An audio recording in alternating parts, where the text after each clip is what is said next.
আসসালামু আলাইকুম। পিএসএল ২০২৬-এর আরও একটি হাই ভোল্টেজ ম্যাচ নিয়ে হাজির হয়েছি। ৯ এপ্রিল মুখোমুখি হচ্ছে করাচি কিংস এবং পেশাওয়ার জালিমি। একদিকে আছে অপ্রতিরোধ্য অপরাজিত করাচি কিংস, আর অন্যদিকে আছে পরীক্ষিত চ্যাম্পিয়ন পেশাওয়ার জালিমি। তার মানে বুঝতেই পারছেন, একটা জমজমাট লড়াই অপেক্ষা করছে। তো এই হাই ভোল্টেজ ম্যাচে কোন দলের পাল্লা ভারী, কারা জিততে পারে এই ম্যাচ? এর উত্তর জানতে আমরা ৮টি গুরুত্বপূর্ণ রুল ধরে ধরে একদম চুলচেরা বিশ্লেষণ করব। এই বিশ্লেষণের শেষে আশা করি আমরা একটা পরিষ্কার সিদ্ধান্তে পৌঁছাতে পারব।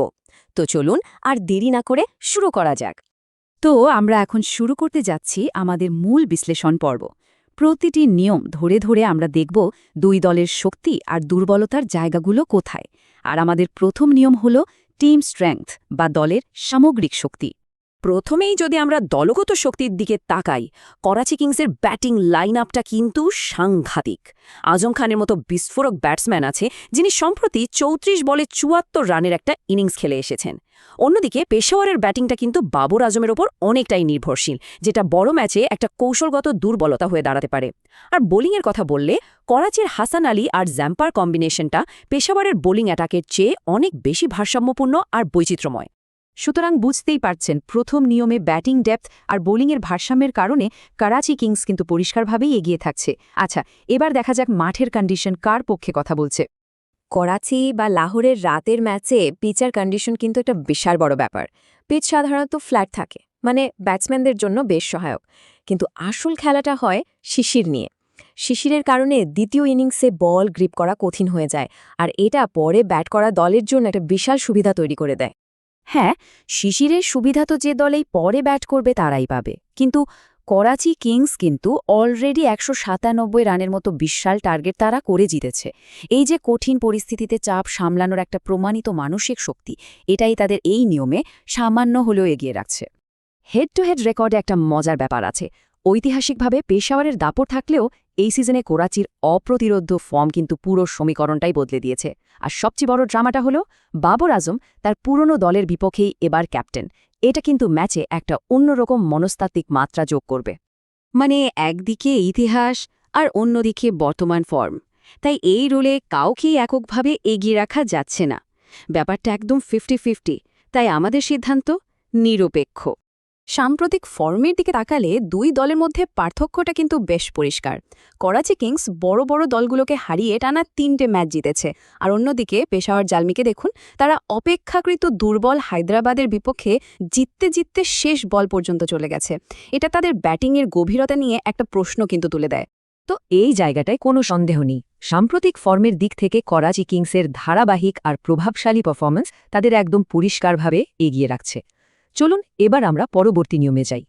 দুই দলেই কিন্তু ম্যাচ জেতানোর মতো তারকা আছেন। করাচির আজম খান হলেন একজন এক্স ফ্যাক্টর, যখন তখন ম্যাচের মোড় ঘুরিয়ে দিতে পারেন। আবার জ্যাম্পার স্পিনটাও খুব কাজের। অন্যদিকে পেশাওয়ারের আছে বাবরের পিওর ক্লাস আর ইফতিখারের বিধ্বংসী অলরাউন্ড ফর্ম, যিনি একারই একটা ম্যাচ ঘুরিয়ে দেওয়ার ক্ষমতা রাখেন। যদিও জালমিরের টপ প্লেয়াররা বিশ্বমানের, কিন্তু করাচির দলে ব্যাটিং বোলিং দুই জায়গাতেই ম্যাচ উইনার ছড়িয়ে আছে। এই ডেপথটাই তাদের দলে একটা দারুণ গভীরতা এনে দিয়েছে। তাই এই নিয়মে করাচি কিংসকে আমরা সামান্য এগিয়ে রাখছি। চলুন এবার একটু ডেটা দেখা যাক। পরিসংখ্যান কিন্তু কখনো মিথ্যে বলে না। এই চার্টটা দেখলেই বুঝবেন, জয়ের সংখ্যা, গড় স্কোর, এমনকি রান তাড়া করার অ্যাপ্রোচেও করাচি কিংস বেশ এগিয়ে। হ্যাঁ, জালমির নেট রান রেট হয়তো কিছুটা ভালো, কিন্তু সেটা মাত্র 2টো ম্যাচের ফলাফলের উপর ভিত্তি করে। সো রান স্কোরিং আর সফল রান তাড়ার মতো গুরুত্বপূর্ণ মেট্রিক্সে করাচি কিংসের পারফরম্যান্স তাদের পরিসংখ্যানগত দিক থেকেও কিন্তু এগিয়ে রাখছে। রাতের ম্যাচে টস জেতা মানে কিন্তু প্রায় অর্ধেক ম্যাচ পকেটে। দুই ক্যাপ্টেনই আগে বোল করতে চাইবেন, এটা নিশ্চিত। কিন্তু এখানে একটা ছোট্ট টুইস্ট আছে। বাবর আজমের কিন্তু ঠিক এই রকম কন্ডিশনে টস জিতে আগে বোলিং করে ম্যাচ বের করে আনার একদম টাটকা অভিজ্ঞতা আছে। এই অভিজ্ঞতাটা তাকে একটা কৌশলগত সুবিধা দেবে। শিশির প্রভাবিত একটা ম্যাচে, যেখানে ক্যাপ্টেনের বিচক্ষণ সিদ্ধান্তই ম্যাচের ভাগ্য গড়ে দিতে পারে, সেখানে বাবরের এই প্রমাণিত কৌশলের কারণে এই একটি নিয়মে আমরা পেশাওয়ার জালমিকে এগিয়ে রাখছি। আমাদের শেষ নিয়ম কিন্তু সম্ভবত সবচেয়ে গুরুত্বপূর্ণ, সাইকোলজি বা মানসিক দিক। একদিকে করাচি কিংসের আত্মবিশ্বাস এখন আকাশে, কারণ তারা একটাও ম্যাচ হারেনি। অন্যদিকে পেশাওয়ারের আছে বড় ম্যাচ খেলার ডিএনএ, আর বাবর আজমের ব্যক্তিগত মোটিভেশন, কারণ তিনি তার পুরানো দলের বিপক্ষে খেলছেন। দু দলেরই মানসিক শক্তি আছে, তবে ওই যে বললাম, একটা দল যখন টানা জিততে থাকে তাদের যে মোমেন্টাম তৈরি হয় সেটাকে হারানো খুব কঠিন। মাঠে এই মোমেন্টামটাই সবচেয়ে বড় প্রভাব ফেলে। তাই এই নিয়মেও আমরা করাচি কিংসকে সামান্য এগিয়ে রাখছি। তো আমাদের ৮টি নিয়মের চুলচেরা বিশ্লেষণ শেষ হলো। এবার সময় সেই বহু প্রতীক্ষিত মুহূর্তের। স্কোরকার্ড কি বলছে, আর আমাদের চূড়ান্ত ভবিষ্যৎবাণী কি, চলুন দেখে নেওয়া যাক। এই হচ্ছে আমাদের ফাইনাল স্কোরকার্ড। দেখুন, ৮টা নিয়মের মধ্যে করাচি কিংস এগিয়ে আছে ৬টিতেই। পেশাওয়ার জালমি মাত্র একটায়, আরেকটা নিয়ম ছিল নিউট্রাল। তার মানে স্কোরকার্ড কিন্তু একটা বেশ পরিষ্কার ছবি তুলে ধরছে। এখন সেই মুহূর্ত যা চূড়ান্ত ফলাফল নির্দেশ করবে। এই গভীর বিশ্লেষণের পর বিজয়ী হিসেবে কোন দলের নাম উঠে আসছে?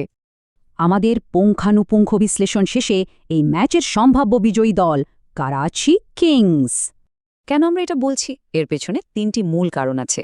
প্রথমত, তাদের অপরাজেয় ফর্ম। দ্বিতীয়ত, তাদের বিস্ফোরক ব্যাটিং গভীরতা। আর সবশেষে তাদের দারুণ ব্যালেন্সড বোলিং অ্যাটাক।